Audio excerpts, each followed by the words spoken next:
तो अपन कोलाइडी अवस्था की बात करते हैं। कोलाइडी अवस्था में अपन ने बात करी थी कि दो प्रकार के पदार्थ है हमारे पास, एक तो है क्रिस्टलाभ और एक है कोलाइड। क्रिस्टलाभ वो पदार्थ होते हैं जिनके जलीय विलयन चर्मपत्र या जांतव झिल्ली के आर पार गति कर जाते हैं, जिसमें हमारे पास उदाहरण आ रहे थे यूरिया, ग्लूकोज और लवण। कोलाइड क्या होते हैं? जिनके जलीय विलयन चर्मपत्र या जांतव झिल्ली के आर पार गति नहीं कर पाते हैं, वो हमारे पास होते हैं कोलाइड। और कोलाइड में हमारे पास एग्जाम्पल आ रहे थे स्टार्च, प्रोटीन, जिलेटिन, एल्बुमिन, रक्त, ये सारी चीज़ें काफ़ी सारे इसमें आते, दूध, ये सब हमारे कोलाइड होते हैं। इसके बाद हमने विलयनों के प्रकार देखे थे कणों के आकार के आधार पर। कणों के आकार के आधार पर विलयनों के प्रकार थे, 3 प्रकार के थे, और वो 3 प्रकार जो हमारे पास थे, वास्तविक विलयन था, कोलाइड विलयन था और निलंबन था। ये अपन ने बात कर ली थी। आगे अपन बात कर रहे हैं कि कोलाइडी विलयन क्या होता है।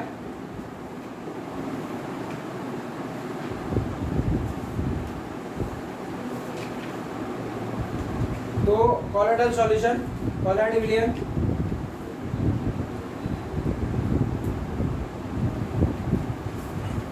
दो पदार्थों के विषमांगी मिश्रण को क्या कहते हैं?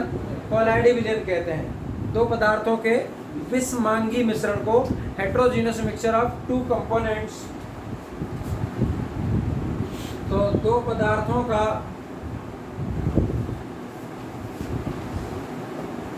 विषमांगी मिश्रण क्या कहलाता है? कोलाइडी विलयन कहलाता है। Heterogeneous mixture of 2 components is called a colloidal solution. दो पदार्थों के विषमांगी मिश्रण को कोलाइडी विलयन अपन कहते हैं। इसके 2 भाग होते हैं। कोलाइडी विलयन के 2 पार्ट हैं इसके।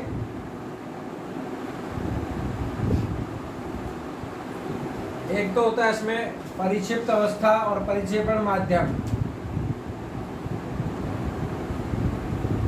परिक्षेपण माध्यम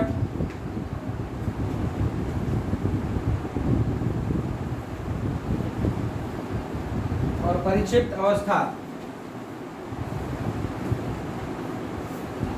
कोलाइडल सॉल्यूशन के 2 पार्ट हैं, डिस्पर्सन मीडियम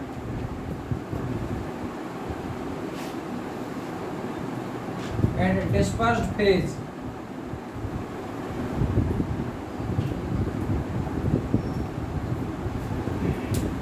तो जैसे सामान्य विलयन के 2 भाग होते हैं, विलय और विलायक, सॉल्यूट एंड सॉल्वेंट। इसी तरीके से इसके भी 2 भाग हैं, परिक्षेपण माध्यम और परिक्षिप्त अवस्था, डिस्पर्सन मीडियम और डिस्पर्स्ड फेज। तो आप सीधी सी बात ध्यान रख लेंगे, जो कम मात्रा वाला अधिक मात्रा वाला है वो परिक्षेपण माध्यम होगा, जिसकी मात्रा ज़्यादा है वो डिस्पर्सन मीडियम होगा,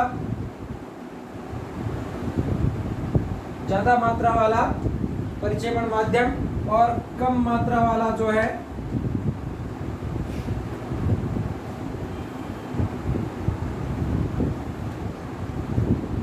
परिक्षिप्त अवस्था होगा। तो कोलाइडी विलयन के 2 भाग है, परिक्षेपण माध्यम और परिक्षिप्त अवस्था। परिक्षेपण माध्यम ज्यादा मात्रा वाला होता है और परिक्षिप्त अवस्था कम मात्रा वाला होता है। ये कोलाइडी विलयन के बारे में अपनी बात हुई। कोलाइडी विलयन क्या? 2 भाग, 2 पदार्थों का विषमांगी मिश्रण, हेट्रोजीनस मिक्सचर ऑफ 2 कंपोनेंट्स।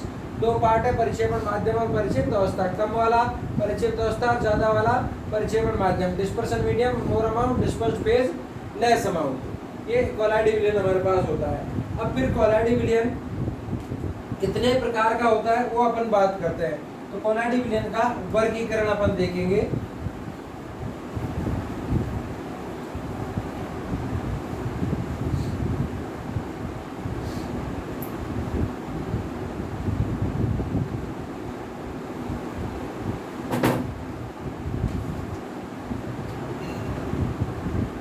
वर्गीकरण, क्लासिफिकेशन।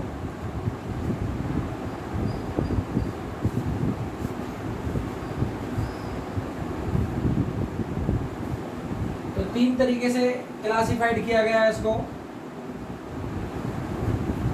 सबसे पहले हमारे पास आता है परिक्षिप्त अवस्था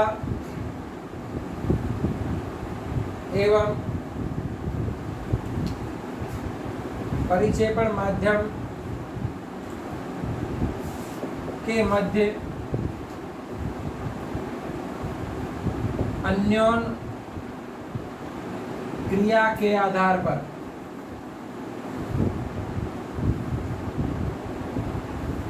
परिक्षिप्त अवस्था एवं परिक्षेपण माध्यम के मध्य अन्योन क्रिया के आधार पर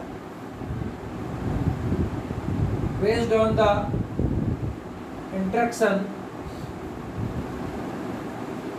between dispersed phase and dispersion medium। तो इसके आधार पर ये दो प्रकार का होता है। परिक्षिप्त अवस्था और परिक्षेपण माध्यम के आधार पर जो कॉलॉइड विलयन है वो दो प्रकार का है, और उसमें पहला है हमारे पास द्रव स्नेही कॉलॉइड, लायोफिलिक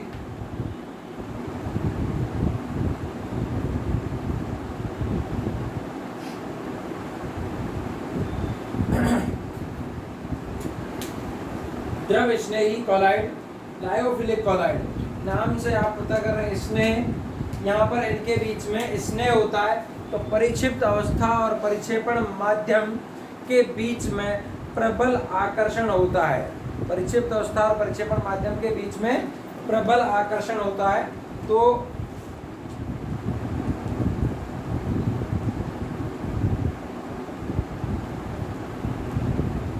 परिक्षिप्त अवस्था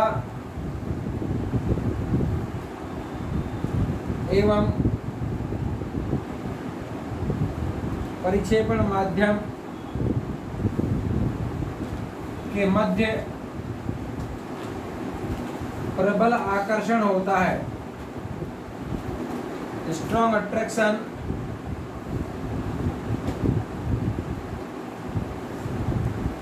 between dispersed phase and dispersion medium.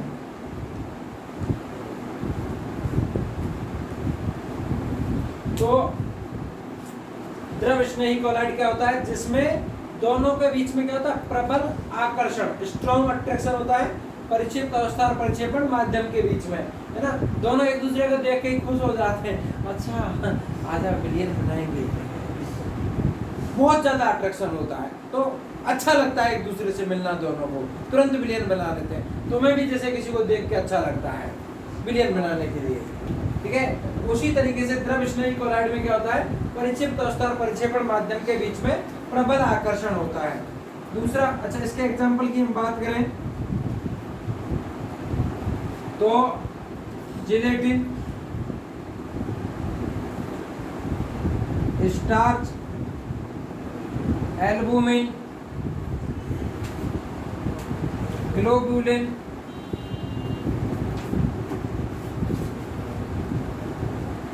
गोंद, रक्त, दूध, ये इसमें आते हैं। दूसरा जैसे हमारे पास आता है द्रव विरोधी कॉलॉइड,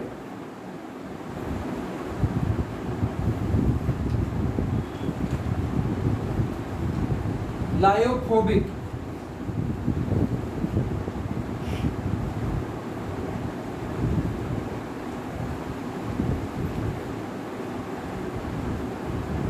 लायोफोबिक, द्रव विरोधी, नाम से पता चल रहा है विरोधी। इनमें कोई आकर्षण नहीं होता, प्रतिकर्षण होता है, या आकर्षण नहीं होता। मतलब ये एक दूसरे को देख के ही मुंह फेर लेते हैं, ये कहाँ से आ गया, विलयन बनाना पड़ेगा। इनको एक दूसरे को देख के अच्छा नहीं लगता बिल्कुल ही। तो ये द्रव विरोधी कॉलॉइड में परिक्षिप्त अवस्था और परिक्षेपण माध्यम के बीच में कोई आकर्षण नहीं होता है या प्रतिकर्षण होता है।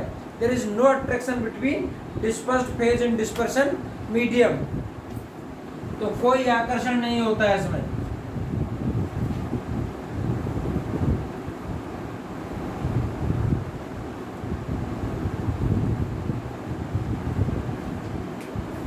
कोई आकर्षण, पूरी लाइन वही हो जाएगी मतलब उस तरीके से। इसमें प्रतिकर्षण है तो इसमें आकर्षण, इसमें प्रतिकर्षण या आकर्षण नहीं है। तो इनमें परिक्षिप्त अवस्था और परिक्षेपण माध्यम के बीच में कोई आकर्षण नहीं होगा। No attraction between dispersed phase and dispersion medium. इसमें एग्जांपल बात करें तो जितने भी धातु से संबंधित है वो सारे इसमें आएंगे। जैसे धातुओं के सॉल, कोई भी धातु का सॉल हो, मेटल सॉल्स, जैसे कोई भी साथ धातु, एजी हो गया मतलब चांदी का सॉल, स्वर्ण सॉल, कॉपर सॉल, तो प्लेटिनम सॉल, कोई भी किसी भी धातु का जो सॉल है वो द्रव विरोधी होगा। ठीक है, अपने सोने चांदी के आभूषण बनाए जाते हैं तो वो पहले उसका सॉल बनाया जाता है, फिर आभूषण बनते हैं। सॉल बनाने के बाद ही होता है। धातुओं के सॉल, मेटल सॉल द्रव विरोधी में होते हैं। धातु हाइड्रोक्साइड,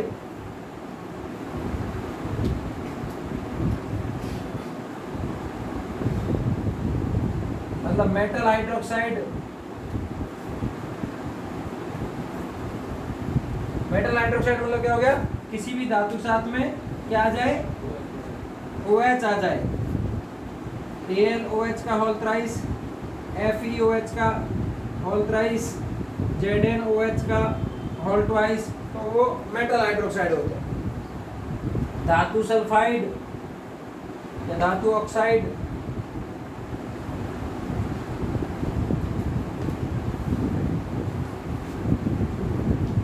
मेटल ऑक्साइड, तो मेटल ऑक्साइड में किसी धातु के साथ में मेटल मतलब ऑक्सीजन आ जाए, ZnO, PbO, Cu2O, ये सब मेटल ऑक्साइड, धातु के साथ में ऑक्सीजन आ जाए।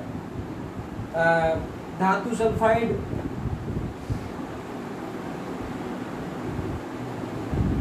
मेटल सल्फाइड,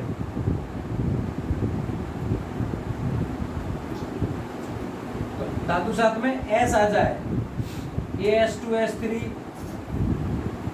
Sb2S3, PbS, ये सब द्रव विरोधी होते हैं। तो अन्योन क्रिया इंटरेक्शन के आधार पर दो प्रकार के द्रव स्नेही लायोफिलिक और द्रव विरोधी लायोफोबिक। द्रव स्नेही में क्या होता है, दोनों के बीच में प्रबल आकर्षण होता है, ये सारे उसके एग्जाम्पल हो गए। द्रव विरोधी में आकर्षण नहीं होता है। तो जो भी धातु से संबंधित है, वो चाहे धातु ऑक्साइड है, सल्फाइड है, धातु सॉल है या हाइड्रोक्साइड है, ठीक है, वो सब क्या होते हैं, द्रव विरोधी में होते हैं। तो ये दो प्रकार का हो गया, द्रव स्नेही और द्रव विरोधी।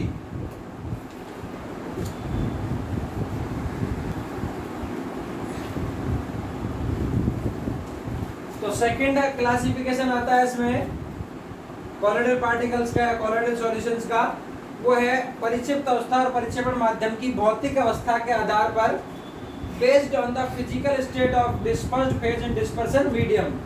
भौतिक अवस्था, फिजिकल स्टेट से मतलब है कि वो गैस है, द्रव है या ठोस है, आइदर सॉलिड गैस और लिक्विड। उसके आधार पर अपन बात करेंगे। हम एक चीज जानते हैं कि परिक्षेपण माध्यम डिस्पर्सन मीडियम ज्यादा अमाउंट में रहता है, परिक्षिप्त अवस्था डिस्पर्स्ड फेज कम अमाउंट में रहता है। उसी के आधार पर अपने को डिस्पर्सन मीडियम, परिक्षेपण माध्यम के आधार पर देखना है, ज्यादा मात्रा के आधार पर एग्जांपल्स को अपने देखेंगे। तो नॉर्मल जो सॉल्यूशन होते हैं वो 9 टाइप के होते हैं, लेकिन कॉलोइडल सॉल्यूशन 8 टाइप के होते हैं, 8 प्रकार के होते हैं कॉलोइडल विलयन। अब क्यों होते हैं 8 टाइप के, क्योंकि गैस का गैस में विलयन होमोजीनस होता है, समांगी मिश्रण होती है। गैसें आपस में समांगी मिश्रण बनाती हैं, जबकि कॉलोइडल विलयन विषमांगी होता है। इसलिए गैस का गैस में विलयन कभी कॉलोइडल विलयन नहीं होता है। गैस का गैस में विलयन कभी कॉलोइडल विलयन नहीं होता है। Gases always forms homogeneous mixture, so the solution of gas in gas never be colloidal solution। तो गैस का गैस में कभी कॉलोइडल विलयन नहीं होगा। इसलिए अब 8 प्रकार के विलयन हमारे पास रह गए। अब डिस्पर्सन मीडियम में हमारे पास गैस है, अवस्था फेज द्रव है, लिक्विड है। तो गैस ज्यादा द्रव कम, उस कंडीशन को बोलते हैं हम एरोसोल, सॉल्यूशन इन एयर, वायु में विलयन एरोसोल। अब एनवायरनमेंट में क्या चीज है कि जिसमें गैस ज्यादा और लिक्विड कम, हमारे पास बादल, कोहरा, धुआं, धुंध, ये सारी चीज इसमें हमारे पास आ जाती हैं। दूसरा, गैस ज्यादा है, ठोस कम है, उसे अपन बोलेंगे धुआं या ठोस एरोसोल।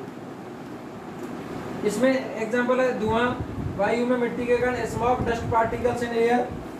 फिर द्रव है, मीडियम, और गैस है, फेज। माध्यम द्रव है और गैस अवस्था है। तो द्रव ज्यादा है, गैस कम है, उससे बनेंगे झाग, फोम। जैसे साबुन के झाग हो गए, कोल्ड ड्रिंक्स वगैरह के झाग हो गए। फिर द्रव दोनों ही लिक्विड हैं, दोनों लिक्विड को हम इमल्सन कहते हैं, पायस कहते हैं। इंपॉर्टेंट है ये कि द्रव का विलयन किस क्या कहलाता है, तो इमल्सन, पायस कहलाता है। इसमें दूध एग्जाम्पल है। तो ये भी क्वेश्चन आया हुआ है कि दूध किस प्रकार का कोलाइड विलयन है, तो वो पायस है, इमल्सन है। फिर द्रव में ठोस मिला है, उसे अपन बोलेंगे सॉल। कीचड़, आइसक्रीम वगैरह रबड़ हो गए इसमें। ठोस में हम गैस मिला रहे हैं, उसे अपन बोलेंगे ठोस झाग, समुद्री झाग हो जाएंगे, सी फॉर्म्स, चकमक पत्थर। नेक्स्ट इसमें ठोस में हम द्रव मिला रहे हैं, उसको बोलेंगे gel, jam, jelly, boot polish, butter और पनीर, ये सब इसमें आ जाते हैं। ठोस और ठोस मिलके सॉलिड सॉल्ट बनाते हैं। ठोस झाग जिसमें हमारे पास आती मिश्र धातुएं, नगीने आते हैं, रंगीन कांच, कलर्ड गिलास आते हैं, और एलॉयज, ये सब हमारे पास। इस तरीके से टोटल 8 प्रकार के विलयन होते हैं फिजिकल स्टेट के बेसिस पर। अगला तीसरा अपन देखते हैं इसमें।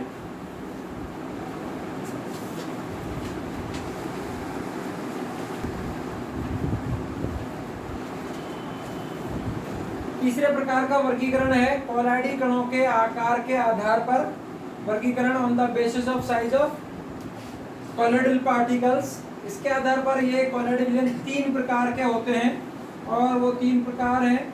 उनमें सबसे पहला है बहुआण्विक कोलाइड।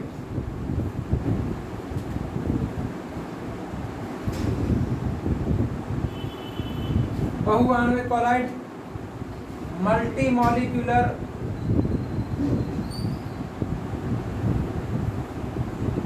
कोलाइड। बहुआण्विक कोलाइड, मल्टी मॉलिक्यूलर कोलाइड। बहु का मतलब कहता है बहुत सारे, मल्टी बहुत सारे।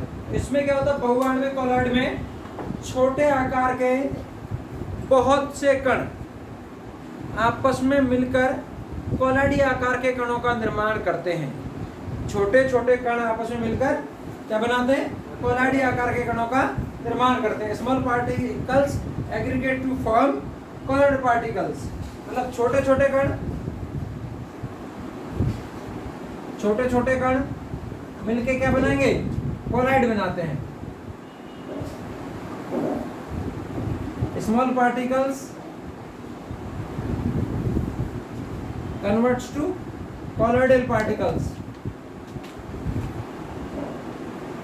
सीधी सी बात है। तो छोटे छोटे बहुत सारे छोटे आकार के बहुत सारे कण आपस में मिलकर कोलाइड आकार के कणों में परिवर्तित हो जाते हैं, तो उन्हें हम क्या कहते हैं, बहुआण्विक कोलाइड। तो मतलब ऐसे कोलाइड जिनका निर्माण छोटे आकार के अनेक कणों के मिलने से हो रहा है, क्या कहलाएंगे, वो बहुआण्विक कोलाइड कहलाएंगे। जैसे एग्जांपल की इसमें अपन बात करें, गोल्ड सॉल्ट, स्वर्ण सॉल्ट, या किसी भी धातु का सॉल्ट, कोई भी मेटल सॉल्ट, चाहे वो सोने का हो, चांदी का हो, कॉपर का हो, किसी भी धातु का सॉल्ट गोल्ड सॉल्ट हो गया। जैसे सल्फर सॉल्ट,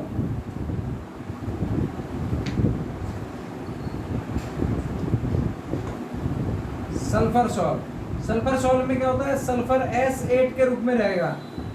इसमें क्या हुआ, जैसे 8 सल्फर परमाणु मिलकर एक S8 बनाया, तो सल्फर के परमाणु छोटे छोटे कितने मिले, 8 मिलकर एक बनाया, तो ये क्या बना, कोलाइड। तो छोटे छोटे अनेक अणु आपस में मिलेंगे और कोलाइड आकार के कणों में परिवर्तित हो जाएंगे, उसे अपन बोलेंगे बहुआण्विक कोलाइड। तो इसमें आ गया कौन, गोल्ड सॉल्ट आ गया, सल्फर सॉल्ट आ गया। दूसरा इसमें हमारे पास जो आता है वो आता है बृहद आणविक कोलाइड।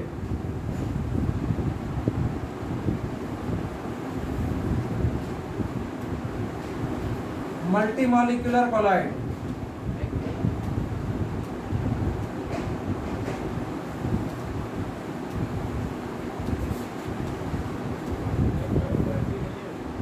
Sorry, macromolecular colloid. बृहद आणविक कोलाइड, मैक्रो मतलब बड़ा साइज, बृहद मतलब क्या होता है, बड़ा। तो इसमें क्या होता है, जो बड़े आकार के कण हैं वो टूटकर किसमें बदलते हैं, कॉलॉइड आकार के कणों में बदलते हैं। Large particles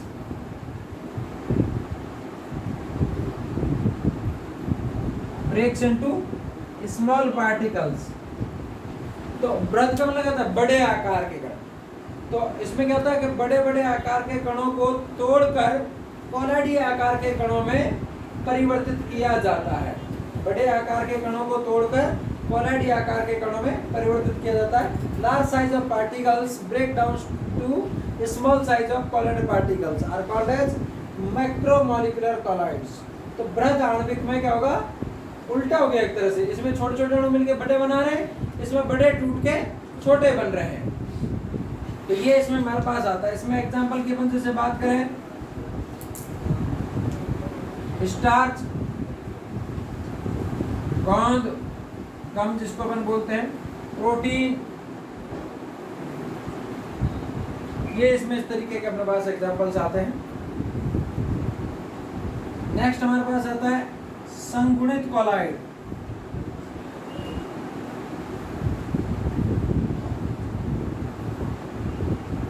associated colloids.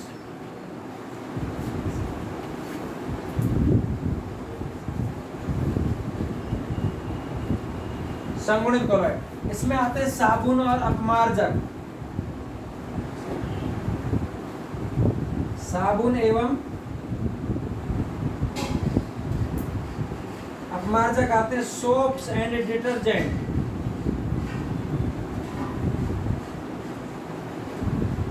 Soaps and detergents इसमें आते हैं संगुणित कॉलॉइड में। तो इसमें क्या होता है कि वही एक तरह से ये बहुआण्विक कॉलॉइड के जैसा ही है। साबुन अपमार्जक किस काम में आते हैं अपने पास, धोने की, गंदगी दूर करने के लिए। तो ये जब साबुन को अपन गंदगी वाली सतह पर, कपड़े पर लगाते हैं तो वो गंदगी के छोटे छोटे कण इसके साथ मिलकर के मिसेल निर्माण होता है। यहाँ पर क्या होता है, मिसेल निर्माण।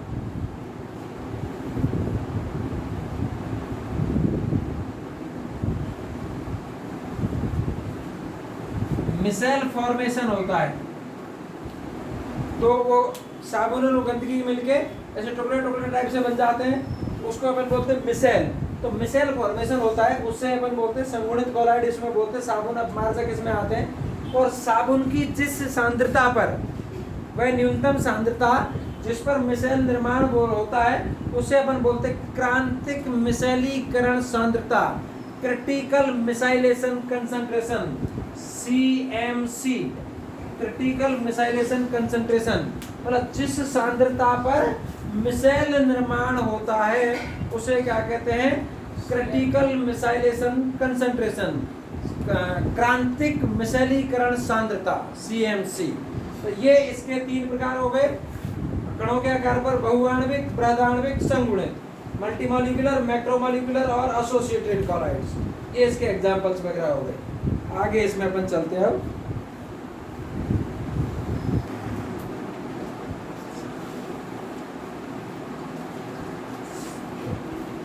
अपन बात करते हैं कॉलॉइड विलयन बनाने की विधियां। कॉलॉइड विलयन कैसे कैसे अपन बनाते हैं, मेथड्स ऑफ कॉलॉइड फॉर्मेशन।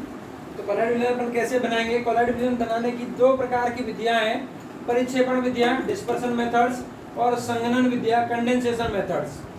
2 प्रकार की विधियों से कॉलॉइड विलयन बनाया जाता है, परिक्षेपण विधियां, डिस्पर्सन मेथड्स, और संघनन विधियां, कंडेंसेशन मेथड्स। अब परिक्षेपण विधियां 3 प्रकार की हैं। परिक्षेपण विधियां सबको अपन एक एक करके पढ़ेंगे। परिक्षेपण विधियां 3 प्रकार की हैं, यांत्रिक परिक्षेपण, mechanical dispersion, Bredig arcs method, Bredig arc विधि, विद्युत परिक्षेपण कहते हैं इसको। सबसे इंपॉर्टेंट है Bredig arc, Bredig arc method, इसे विद्युत परिक्षेपण, इलेक्ट्रिक डिस्पर्सन कहते हैं। और पेप्टीकरण, पेप्टाइजेशन, ये 3 हो गई परिक्षेपण विधियों में, यांत्रिक, ब्रेडिंग आर्क और पेप्टीकरण। फिर संघनन विधियां हैं। संघनन विधियां में 4 आती है हमारे पास, ऑक्सीकरण द्वारा, बाय ऑक्सीडेशन, रिडक्शन द्वारा, बाय रिडक्शन अपचयन द्वारा, बाय हाइड्रोलाइसिस जल अपघटन द्वारा, और द्विक अपघटन द्वारा, बाय डबल डिकम्पोजिशन। तो ये इस प्रकार से 3 परिक्षेपण और 4 संघनन विधियां टोटल 7 प्रकार की विधियां हैं कॉलॉइड विलयन बनाने की। लेकिन ये जो विधियां हैं, इन विधियों से जो कॉलॉइड विलयन बनता है वो द्रव विरोधी विलयन बनता है। द्रव विरोधी कॉलॉइड विलयन बनाने की विधियां हैं ये हाइड्रोफोबिक, क्योंकि द्रव स्नेही कॉलॉइड को बनाने के लिए किसी विधि की जरूरत नहीं है। उनके बीच में तो वैसे ही इतना प्यार होता है, कोई एक दूसरे को देखते तुरंत ही विलयन बना लेते हैं, जरूरत ही नहीं है किसी को बुलाने की। ठीक है, तो वहां पर क्या होता है, जो द्रव स्नेही कॉलॉइड होते हैं वो परिक्षिप्त अवस्था और परिक्षेपण माध्यम के बीच प्रबल आकर्षण होता है। उनको तो दोनों को बस साथ में करने की जरूरत है, तुरंत विलयन बनेगा। ठीक है, लेकिन जो द्रव विरोधी हैं उनमें कोई आकर्षण नहीं है, जबरदस्ती उनको साथ में लाना पड़ता है, और लाने के लिए विलयन बनाने के लिए कुछ जतन करने पड़ते हैं। उन विधियों को अपन इसमें बोलते हैं कॉलॉइड विलयन बनाने की विधियां। तो वो ये इन विधियों से जो विलयन बनेगा, कौन सा बनेगा, द्रव विरोधी। द्रव स्नेही बनाने की आवश्यकता नहीं पड़ती है, उनको तो बस मिलाना रहता है। अब अपन एक एक करके इसमें बात करेंगे इन विधियों की।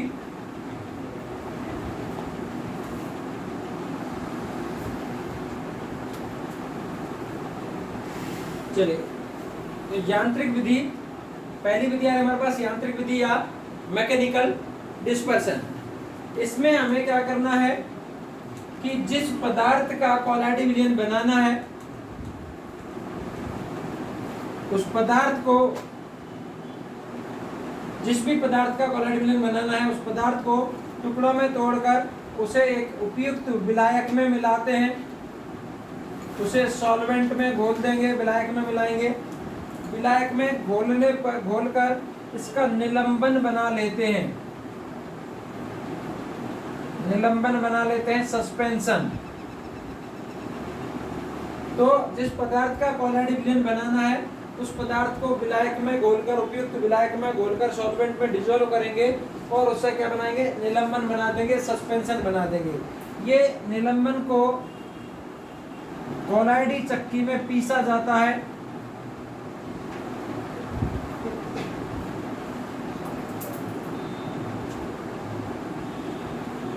कॉलॉइडी चक्की में पीसेंगे इसको, निलंबन को,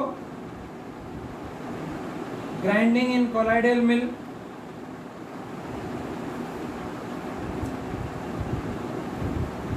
तो इसको पीसने से हमारे पास कॉलॉइडी विलयन प्राप्त हो जाता है।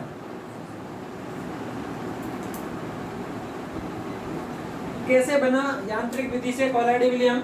जिस पदार्थ का कॉलॉइड विलयन बनाना है उसे उपयुक्त विलायक सॉल्वेंट में मिला के उसका निलंबन सस्पेंशन बना देंगे। उस निलंबन सस्पेंशन को कॉलॉइडी चक्की होती है, कॉलॉइडी चक्की में पीसा जाता है, ग्राइंड करते हैं उसको इन कॉलॉइडल मिल, और उससे हमारे पास कॉलॉइड विलयन बन जाता है।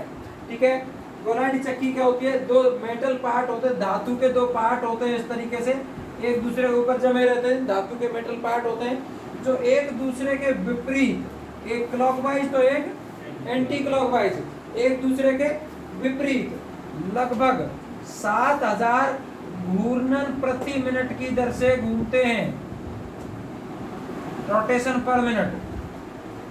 तो जो कॉलॉइडी चक्की होती है वो धातु के दो पार्टों से बनी होती है, और वो दोनों पार्ट एक दूसरे के विपरीत, अपोजिट टू ईच अदर, घूमते हैं लगभग 7000 घूर्णन प्रति मिनट, 7000 रोटेशन पर मिनट। तो जब इसमें स्पीड से घूमते हैं तो वो इस पदार्थ को किस में बदल देते हैं, कॉलॉइड में बदल देते हैं। इस विधि के द्वारा हम क्या बनाते हैं, जैसे यांत्रिक परिक्षेपण द्वारा बनाते हैं टूथपेस्ट,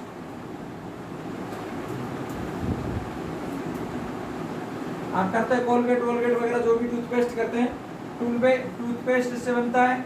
पेंट ये वाला नहीं जो अपने दीवारों पे करते हैं वो, ठीक है, वो वाला पेंट, वार्निश, लस्सी जो आप लोग पीते हैं, लेकिन वो अब जो लस्सी है वो इस मेथड से बन रही है, वो चक्की में नहीं पीसते लस्सी, अपन तो रही से ही पिलो देते हैं, है ना, लेकिन बनी उसी में रही है। आपके एक बार ऐसे घूमते, एक बार ऐसे घूमते, दोनों तरफ घूमती है, तो उस तरीके से लस्सी आपके पास रट्टी नहीं होगी, हाँ लस्सी होती है। तो ये चीजें इस विधि से बनाई जाती हैं। तो ये हमारे पास क्या हुआ, यांत्रिक परिक्षेपण, मैकेनिकल डिस्पर्सन। अगली विधि लेते हैं,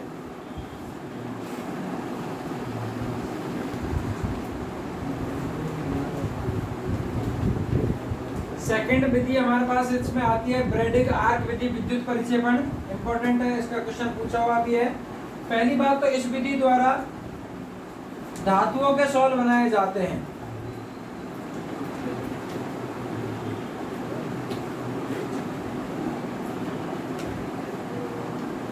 शॉल्स ऑफ मेटल्स।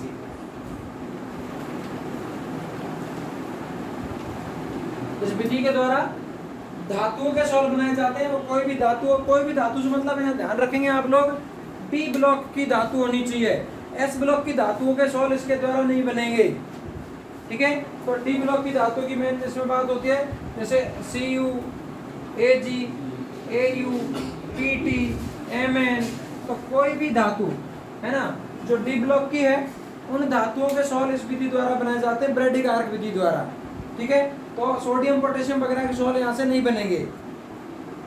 तो ब्रैडिक आर्क विधि द्वारा पहली बात तो क्या हो गया, धातु के शॉल बनाए जाते हैं। अब क्या होता है इसमें, क्या करते हैं कि जिस धातु का भी अपने को शॉल बनाना है उसके 2 इलेक्ट्रोड लेते हैं अपन, धातु के 2 इलेक्ट्रोड लेते हैं।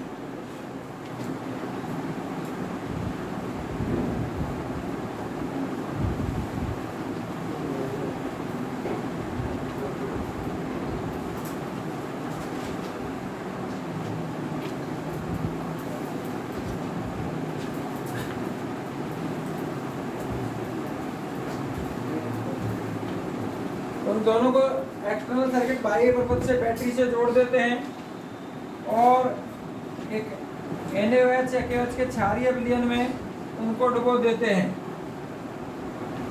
ये NaOH या KOH का क्षारीय विलयन भरा होता है, इसमें एल्कली सॉल्यूशन of NaOH और KOH।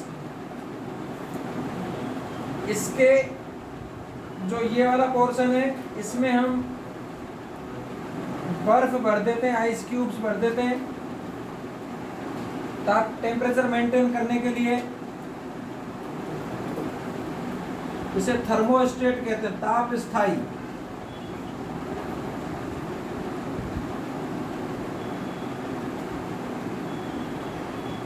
अब क्या करते हैं,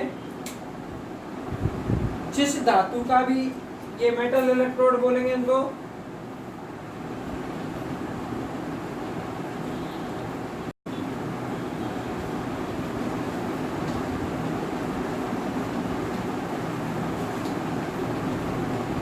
मेटल इलेक्ट्रोड। तो जिस धातु का शॉल बनाना है अपने को, उस धातु के 2 इलेक्ट्रोड लेते हैं जिन्हें बैटरी से जोड़कर और NaOH या KOH के क्षारीय विलयन में डुबो देते हैं। फिर उच्च ताप पर, मतलब हाई वोल्टेज पर, उच्च वोल्टता पर इन दोनों इलेक्ट्रोड को इस पानी के अंदर एक दूसरे से स्टक करवाते हैं, एक दूसरे से भिड़ाते हैं। और आप जानते हैं कि जब करंट वाली 2 चीजें बढ़ती हैं उनके अलावा तो चिंगारियां उठती हैं, है ना। चिंगारियां उठती हैं, तो चिंगारियां उठते हैं उसमें मतलब स्पार्किंग होती है, इलेक्ट्रिक आर्क जनरेट होता है, विद्युत आर्क उत्पन्न होता है। ये क्या है, इलेक्ट्रिक आर्क।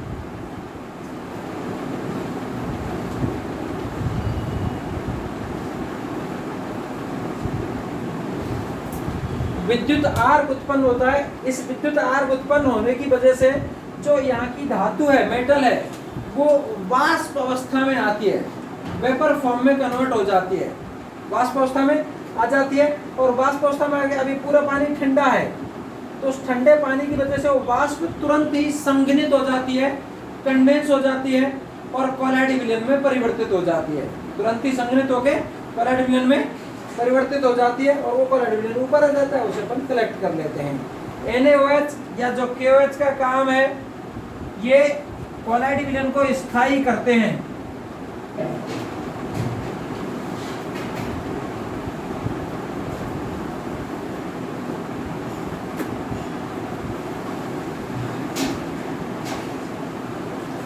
तो जो कोलॉइड विलयन बना उसको तुरंत ही क्या कर देते हैं, स्थायी। NaOH और KOH कहते हैं कॉलॉइड स्टेबलाइजर होते हैं ये। जो कॉलॉइड सॉल्यूशन बनेगा उसको स्थायी कर देंगे। अब अपने से पूरी विधि से पूछने से रहा, अब यहाँ क्वेश्चन क्या बनेगा कि ब्रेडिग आर्क विधि द्वारा किसका सॉल्व बनता है, कौन सा कॉलॉइड विलयन बनते हैं, तो धातुओं के सॉल्व बनते हैं, मेटल सॉल्व्स। 2015 में क्वेश्चन आया था कि स्वर्ण सॉल्व बनाने की सबसे उपयुक्त विधि कौन सी है, ठीक है, most important method of formation of gold solve. तो अब गोल्ड क्या धातु है और धातुओं के सॉल्व बनाए जाते हैं ब्रेडिग आर्क विधि से, तो ब्रेडिग आर्क विधि हो गई, ठीक है। अब इसमें ये क्वेश्चन हो सकता है कि NaOH या KOH का क्या काम है, NaOH या KOH का क्या काम है, कॉलॉइड विलयन को स्थायी करता है, स्थायित्व प्रदान करता है, स्टेबलाइज करता है कॉलॉइड सॉल्यूशन को। ना आपसे डायग्राम पूछना ना आपसे पूरी थ्योरी पूछनी है, बस इसमें दो ही क्वेश्चन बन रहे हैं अपने पास, ये चीज इसमें होती है अपने पास। अगली विधि अपन देखते हैं इसमें।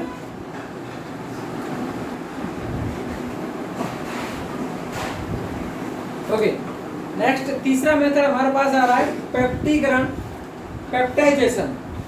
तो पेप्टीकरण तीसरी जो विधि है इसमें बनाने की, इसमें क्या होता है कि किसी भी पदार्थ का ताजा अवक्षेप लेते हैं अपन, ताजा अवक्षेप लेते हैं, फ्रेश प्रेसिपिटेट। उस ताजा अवक्षेप में उपयुक्त विलायक मिलाते हैं, हर कुछ नहीं मिला सकते, उपयुक्त विलायक मिलाते हैं, सूटेबल इलेक्ट्रोलाइट।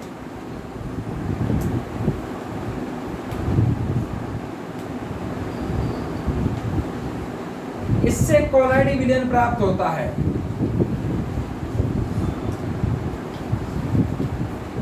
तो जो विलायक, इस क्रिया को पेप्टीकरण कहेंगे, और जो विलायक मिलाया उसे अपन कहते हैं पेप्टीकारक, पेप्टाइजिंग एजेंट। तो पेप्टीकरण की क्रिया क्या हुई, किसी पदार्थ के ताजा अवक्षेप में उपयुक्त विलायक मिलाकर उससे कॉलॉइड विलयन बनाने की क्रिया पेप्टीकरण कहलाती है। इसी से पता चल रहा है अपने को कि किसी पदार्थ के ताजा बने अवक्षेप में उपयुक्त विलायक मिलाकर उसका कॉलॉइड में परिवर्तित हो जाना, कॉलॉइड विलयन बनाना पेप्टीकरण कहलाता है। Conversion of fresh precipitate by suitable electrolyte into colloid is called as peptization. और मिलाए गए विलायक को क्या कहते हैं, पेप्टीकारक कहते हैं, and the electrolyte is called as peptizing agent, ठीक है। जैसे FeOH का ऑल्थराइज फेरिक हाइड्रोक्साइड है, इसमें हमने मिलाया FeCl3, FeOH का ऑल्थराइज में FeCl3 मिलाया, ये अवक्षेप है, ये विलायक है। तो ये FeCl3 में क्या कंडीशन रहती है, ऐसे टूटता है Fe+3 और 3Cl-। तो ये Fe+3 है, ये इसके ऊपर आके अधिशोषित हो जाते हैं, एडजॉर्ब, इसके ऊपर चिपक जाते हैं, FeOH का ऑल्थराइज डॉट Fe+3 और ये कॉलॉइड बन जाता है। इस तरीके से अपने पास यहाँ पर ये कॉलॉइड बनता है। जैसे AgCl, इसमें या तो अपन AgNO3 मिला देते हैं या HCl मिला देते हैं, तो ये अपघट, ये प्रेसिपिटेट और ये विलायक, तो यहाँ पर भी क्या बन जाएगा, उसी तरीके से कॉलॉइड बन जाएगा। इसके अलावा जैसे भारतीय शाही होती है,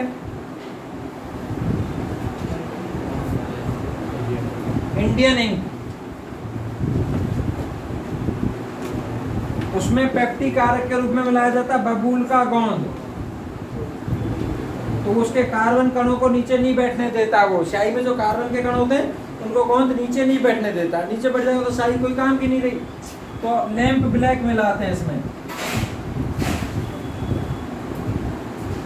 इंडियन इंक में, भारतीय शाही में लैंप ब्लैक मिलाते हैं। आप लोग जो आइसक्रीम खाते हैं,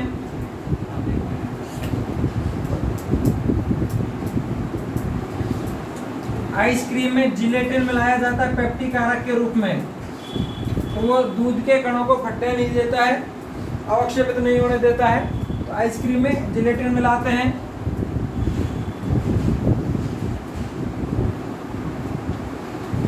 इस तरीके से ये चीजें होती हैं पेप्टिकरण। पेप्टिकरण में क्या होता है, ताजा बने अवक्षेप में उपयुक्त विलायक मिलाकर उसका कोलाइड विलयन में बदलना पेप्टिकरण कहलाता है। और मिलाए गए पदार्थ को क्या कहते हैं, पेप्टिकारक कहते हैं। तो ये अपनी इसकी विधियां हो गई, इसकी पेप्टिकरण हो गई, मतलब एक तरह से परिक्षेपण विधियां हो गई। अब अपन बात करेंगे संघनन विधियों की, कंडेंसेशन मेथड्स की।